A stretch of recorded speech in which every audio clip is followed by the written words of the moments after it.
Every empire begins with creation, not destruction. It starts with invention, production, and the mastery of craft.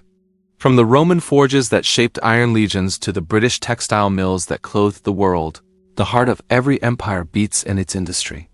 But when that heart stops, when a nation forgets how to build, produce, and innovate, the countdown to decline begins. In the mid-19th century, Britain was the undisputed workshop of the world. Its factories roared day and night, churning out steel, ships, and machines that defined the industrial age. Its currency, the pound sterling, was trusted across continents because it was backed by something tangible: production.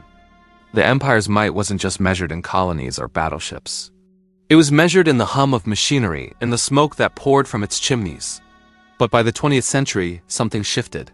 The empire that had once built everything began outsourcing its labor. Production moved abroad, first to the colonies, then to competitors. The skills that had powered Britain's rise began to vanish. A generation later, the same pattern appeared in the United States. Post-World War II America was the new industrial titan. Detroit's assembly lines were the envy of the world. U.S. steel was everywhere, from New York's skyscrapers to Europe's reconstruction. The American worker became a global symbol of prosperity and strength. Yet, by the 1970s, that same industrial core began to erode. Factories closed, wages stagnated. Corporations discovered a cheaper labor force overseas.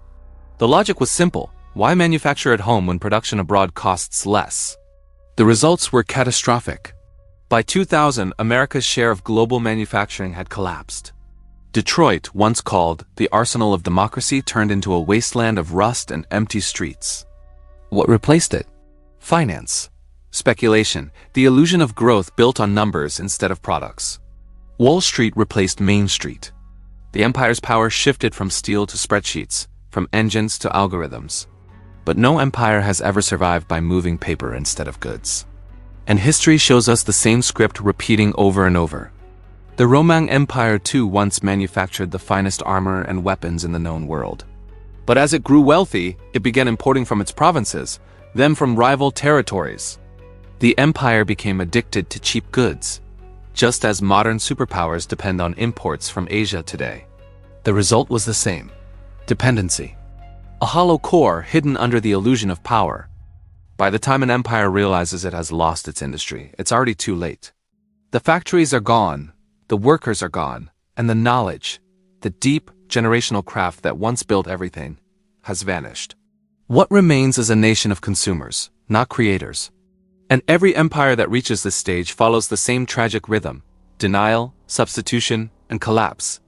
Britain's leaders once promised that the service economy would replace manufacturing. Finance, trade, and management would supposedly make up for what the factories once produced. They said, "The future is digital, not industrial." But numbers on a screen can't feed a people or build a navy. When the next crisis came, the oil shock of the 1970s, the inflation of the 1980s, the empire found that its wealth existed only on paper. Its industrial power had migrated to Germany, Japan, and later China. The same delusion now grips the United States. For decades, policymakers told Americans that outsourcing production was progress, that the knowledge economy would make the nation richer. Silicon Valley became the new Detroit, and code replaced steel. The promise was seductive: high profits, low labor, global reach. But behind the numbers, a slow decay was spreading. Walk through the heart of any American city once built on production: Cleveland, Pittsburgh, St. Louis, and you see the same story. Empty warehouses, faded signs, rusting skeletons of an age when America made things that mattered.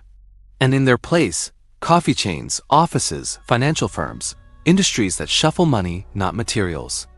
The result is a fragile empire that appears rich, but is dangerously hollow. When your wealth depends on imports, you are at the mercy of your suppliers. When your economy depends on confidence, one spark of doubt can burn it all down. And that spark always comes. It came for Rome when the provinces it relied on for grain rebelled. It came for Britain when its colonies began producing their own goods. And now it comes for America, as the world quietly builds alternatives to its currency, its systems, its supply chains. The same pattern. The same illusion of invincibility. But there's a deeper truth few dare to confront. Industry isn't just economic, it's psychological. When a nation builds, it believes in itself. When it stops building, it stops believing. Purpose fades, pride erodes, and division grows. You can measure that decline in social trust, in political chaos, in addiction and despair. It's what happens when a people once proud of what they made are reduced to what they consume. In 2025, the United States stands at that exact threshold. Its military still projects power across the globe. Its corporations still dominate markets, and its dollar still underpins trade. But beneath that surface lies a quiet exhaustion. The trade deficit grows. The national debt explodes. And every year, more of what Americans buy is made somewhere else. This is how empires die, not in battle, not in sudden collapse, but in the slow evaporation of their productive soul. A hollow empire can survive for decades on prestige, propaganda, and inertia. But when crisis comes, when trust breaks, when supply lines fail, there's nothing left to hold it up. The United States today looks powerful for the same reason Rome looked eternal. Because its citizens cannot yet imagine a world without it. But history doesn't need imagination, only repetition. And repetition has already begun.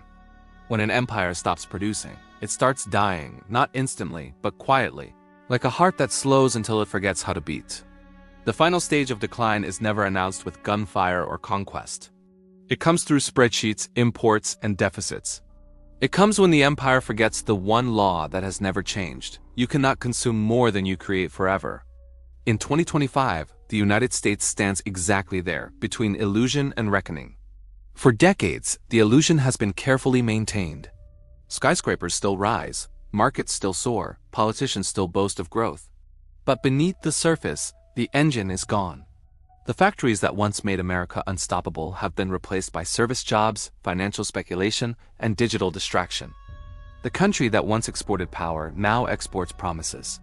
The numbers tell a story that no propaganda can erase.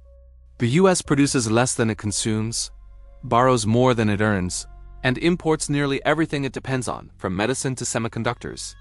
Its industrial base has been hollowed out, its supply chains stretched thin across oceans controlled by others. A generation ago, America built the tools of its own dominance. Today, it rents them from abroad. This is not new.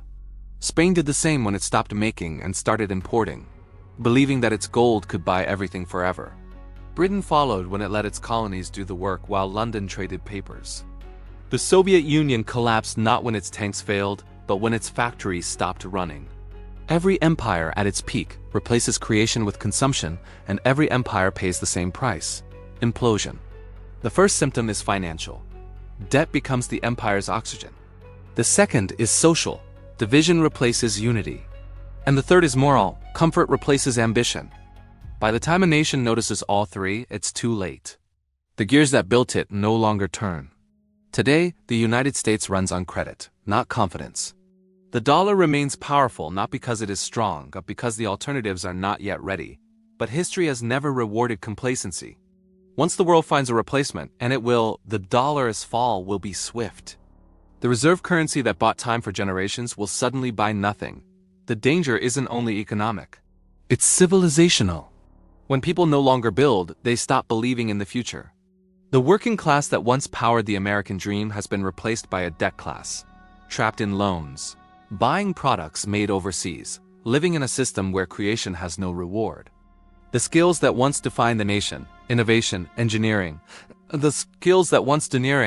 craftsmanship, have been replaced by speculation, marketing, and algorithms. Empires die when they mistake paper wealth for real power. America's stock market can rise forever, but if its citizens can't make their own steel, grow their own food, or repair their own infrastructure, that wealth is fiction. The bridges crumble, the cities rust, the dream dissolves. There is still a way back, but it demands something no empire has managed in modern history: humility. To rebuild, a nation must accept that its power has limits, that its comfort has a cost, and that survival requires creation, not consumption. It means producing again, not for profit, but for pride. It means teaching new generations not how to trade, but how to build. Because the truth is brutal and simple. The world does not remember consumers, it remembers creators. The Romans are remembered for what they built, not what they bought. The British are remembered for what they engineered, not what they owned. And America will be remembered either as the nation that rediscovered its strength or as the empire that outsourced its soul. The point of no return isn't a moment in time, it's a mindset. It's when a people stop believing they can shape the future and begin to think the future is something that happens to them. In 2025, America stands on that edge, staring into the mirror of history. What it sees next will determine whether it rebuilds or vanishes into the pattern that every empire before it